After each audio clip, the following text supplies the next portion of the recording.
Diamond fuso loyamba ndilibwereza kuti tisimilize kuti zimene mufuna kuti mutifunse mafunsa kuti ndikugwira ntchito ndi Dr. Lazarus Madebe Changala president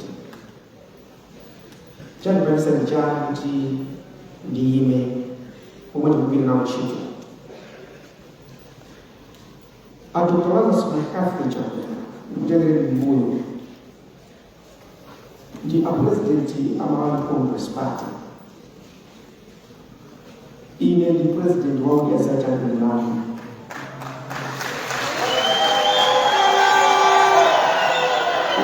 so president komanso vice president wa UTM boma lilipo chikutoka kuti Dr. Saulos Chilima ine yazana tinathandizira tinagwirizana kuti tigwire limodzi kuona Dr. Chakwera ali president lero ndiye pautenga umenewo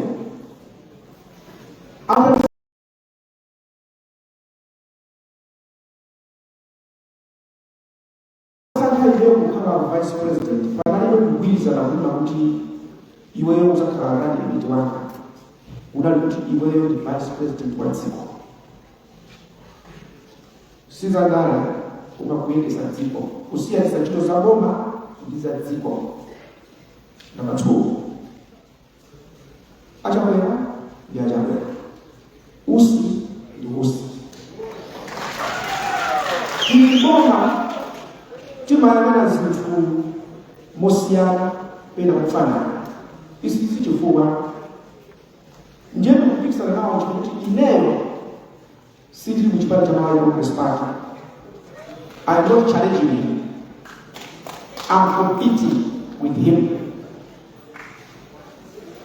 Zikana kama kuti ndi wa Malawi Congress Party ndiye ndifuna ndiime I would say I'm challenging him.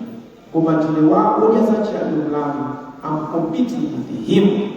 Ndiye na Mose. It is not fighting. We are competing. Nikundi ukikalia kifuso. Fuso watu hili hata kunika mapepa hao ndukuone kaputiza lapika inendatisula si sokoleza matendezo wanga lizibele tukusifuna yako kima kukumbita kuti ntchito imene ndikuifunana is about people. Now to serve people sukuti ungapange serve pa presidency koka kuli azikusambira kupita ntchito yako kuti apamwamba kuposa wa president ena baziko la basi ntchito yofuna kuthandiza munthu platform yake si president woka ngati muwanandikaniza kuti sakafike kuchisankho sindinganene kuti ntchito yakayatha I'll still find something as long as Malawians are in Malawi ntchito yakasinatha olakati chikakuchisankho dausa I will not say Dimagabanji ntchito yakasinatha because Malawi alimukumba. My intention is to serve Malawians. This is the platform that I've decided to use. But if God says no, this is not the platform, He will give me another platform. The ultimate objective is to serve Malawians. It's not about me. Number 3, mafunzo impact. Number 1,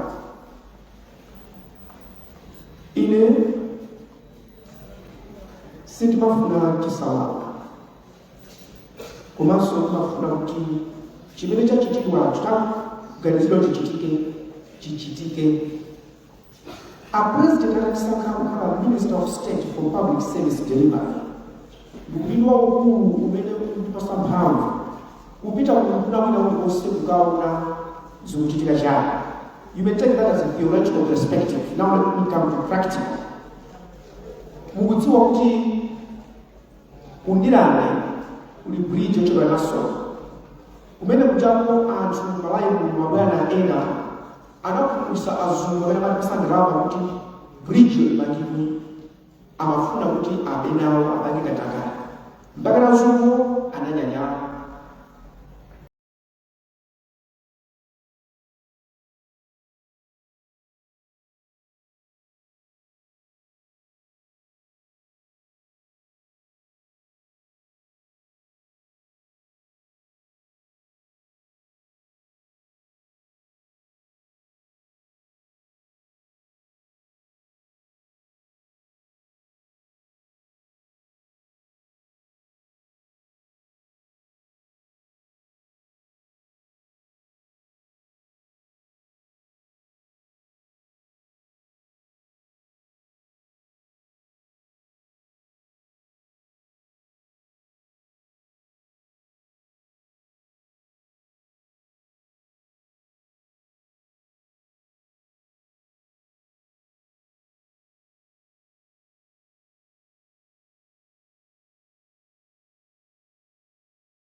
2 weeks.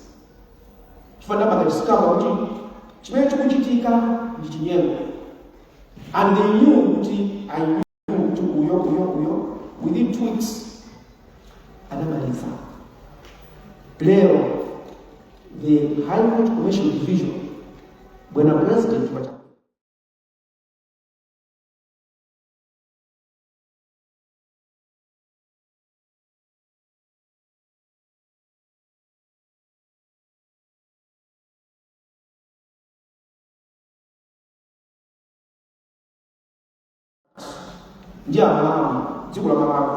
some people in government amafuna kuti iwo apindule kwambiri not Malawians.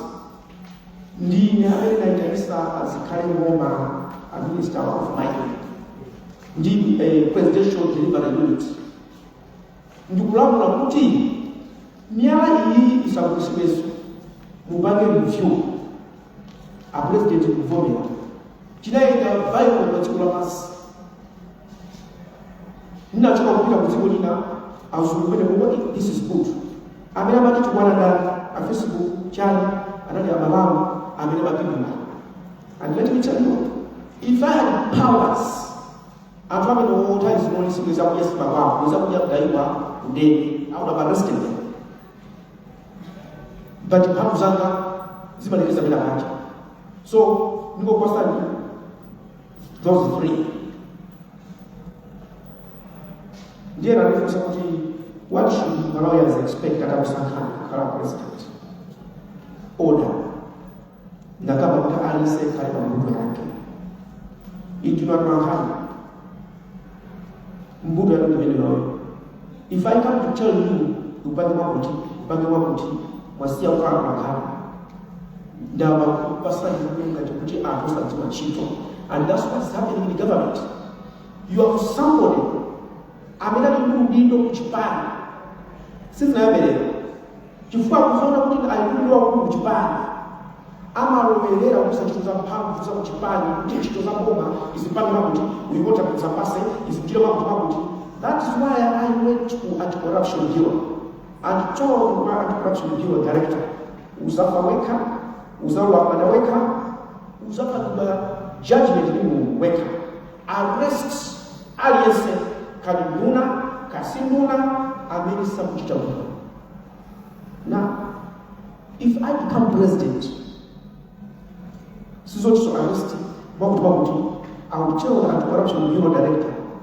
So Veka is so Wamagabaji, the Magasoye. Because Chimo so much about Chimo is also such a cheetah. So I just want to say, when I'm doing drama, I enjoy it. But when it comes to Chimo, it's about moyo wangu. Ngorenda kupia kutoka kwa mpaka ni moyo wangu. Ndipo kwa sababu kwa wale Brian Banda ndi absisha ama nakula kwa program acha kudinyo ni sola kumanu ya shwa appreciate kuti afuna ndidziwe chani. You know, if I want to fight them, and what ya if you have to talk, we have to talk. What is bad is to abuse your powers and feel protected. That's why when you are saying that the central committee, you don't know what they are. We are trying to be professionals.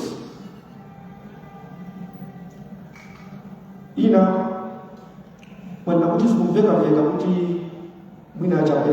parliament. And for me, I'm going to start. I must say, I'm going to parliament. And that's has been their expectation. Now that's something sita kabila ndani mwenyewe. Sukuti inaweza kufuza kuti ngone katika mapepa, ngone na America pa, and I am confident kuti I will go all the way. Zoti tikakani mwetu wao. Iya. Chifukwa holo inazaza kwa holo inazaza. Ampa bila lipanja. Kuti ndiauze kuti mapepa ndakapeleka aja ndenda tusasomako andisanga ile running mate. The drama. Imele drama. I don't do drama with serious issues. I have submitted. I cannot take people for granted. I cannot take people for a job. Where God says go, I will go. Yomalizira awana msisha wanakuti mukuvavinabe kodi akamutekere seriously inene chonchi wakonya sababu yanake yakazake nyumbani wakonya simzampeza kuti ali nyumba ndi akupenya mkazake akupenya anake fatu wakonya ukapaka lupenya ama tsiwa kuti pano kupanga konya pano tili bambo ili kunyumba. That is why chisanzo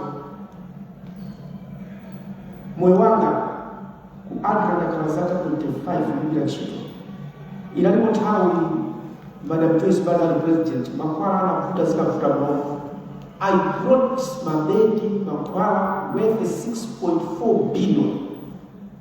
Nobody wrote newspaper. Fatani ngoma na usalebe Jose usamjamule sina nandaule. I said as long as Malawians are benefited, I am happy.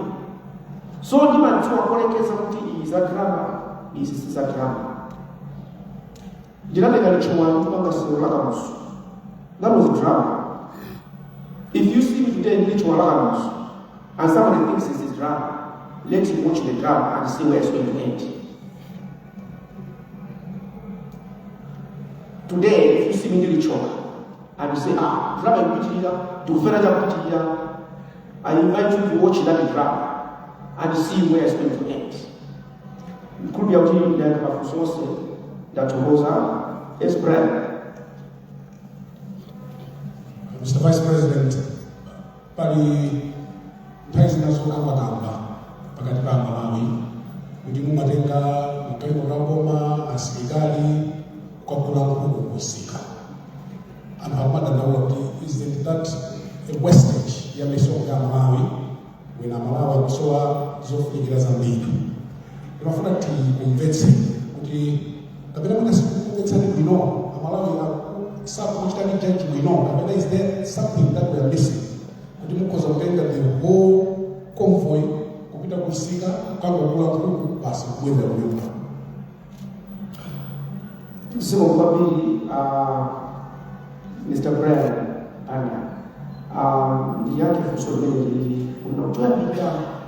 I want to thank you most sincerely because you have given me an opportunity to explain.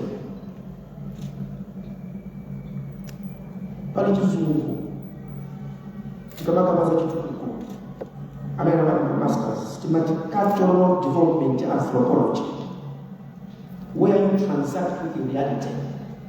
Unafuna kuti ukaona mtu akuguruka wangu ndeba ndio akuguruka ibadi sana wina batia chifusa kuguruka kwa mtunda wa jana na wao sana yaba na action notes chimena anachinja chamanga kuona kukwiri manja osa kuti kukwimene yatokera kuti ndinakakula ndinapasidwa chinachitika chana. This is what happened.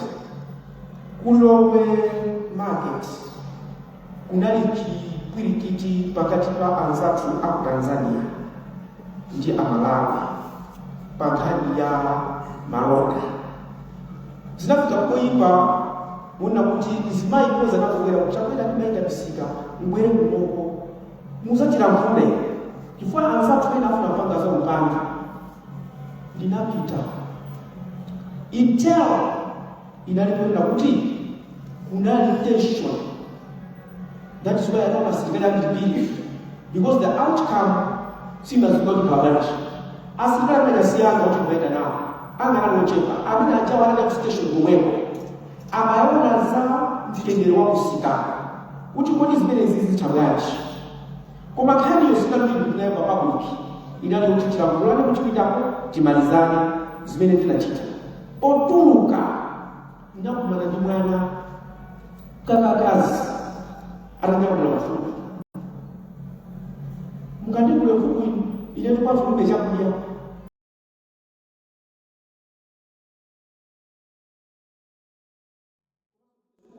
ndibe chakupalaka mazambiri ndilama ineyo ndumamuna nazo nakulomufupicha ndimuthandiza mwana wacho ndeni mati akamati ndakakula mfumu